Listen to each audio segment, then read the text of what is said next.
Valby var Danmarks første filmby og havde en biograf allerede i 1907. Men efter lukningen af Toftegårds Bio i 1976 har vores by været uden biograf. Derfor har en gruppe frivillige gennem flere år arbejdet for igen at få etableret en kino i Valby. Vores mål er at drive en biograf med et repertoire bestående af premierefilm, børne- og familiefilm og smalle og brede klassikere.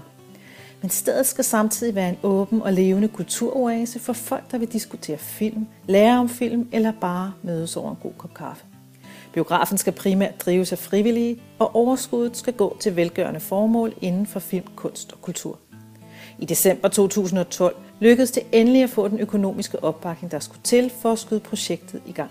Vi overtog et lejemål i en af TDC's gamle bygninger på Gammel Jernbanevej, 100 meter fra Valby station.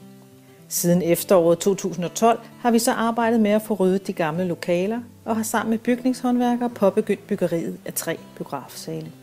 Det går fremad, men der er stadig større udgifter, som ikke er blevet dækket. Blandt andet mangler vi indkøb af digital fremviserudstyr og interiør.